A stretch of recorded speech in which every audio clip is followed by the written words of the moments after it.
Çin Dışişleri Bakanlığı sözcüsü ABD'nin Çin'in kırmızı çizgisini aşması halinde kararlı şekilde alınacak karşı tedbirlerle karşılaşacağını belirtti.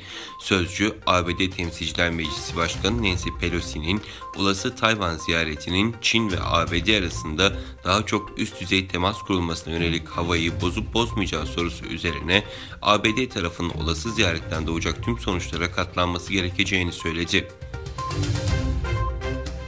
Ünlü otomobil markası Jeep, yerel politikacıların artan müdahaleleri üzerine Çin'deki tek fabrikasında üretimi sonlandırma kararı aldı.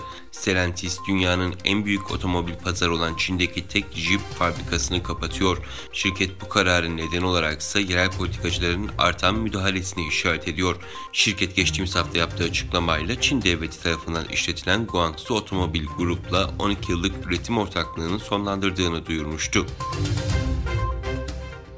Kırgızistan Cumhurbaşkanı Sadır Japarov, Çin Dışişleri Bakanı Wang Yi ile görüştü. Cumhurbaşkanlığı basın merkezinden yapılan açıklamada, Japarov'un Kırgızistan'a çeşitli temasları için gelen Çin Dışişleri Bakanı Wang ile yaptığı görüşmede, Kırgız-Çin stratejik ortaklığının daha da kapsamlı geliştirilmesi, küresel ve bölgesel güvenlik ve istikrarın sağlanması konusunda görüş alışverişinde bulunulduğu belirtildi. Japarov, Kırgızistan'ın dış ekonomik ilişkiler alanında Çin'i ana ortağı olarak gördüğünü söyledi. Beyaz Saray, ABD Başkanı Joe Biden'ın COVID-19 testlerinin yeniden pozitif çıktığını duyurdu. Beyaz Saray'dan ABD Başkanı'nın sağlık durumuyla ilgili açıklama geldi. Biden'ın tekrardan koronavirüs nedeniyle karantinaya alınacağı aktarıldı.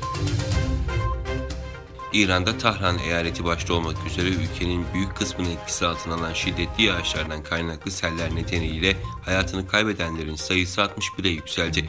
Ulusal Tahmin ve Kriz Yönetimi Merkezi, ülkeyi etkisi altına alan şiddetli yağışların pazartesiye kadar devam edeceğini duyurdu.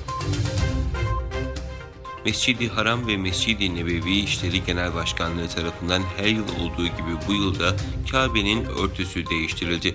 Kabe'nin eski örtüsü ise yetkililer tarafından özenle saklanıyor.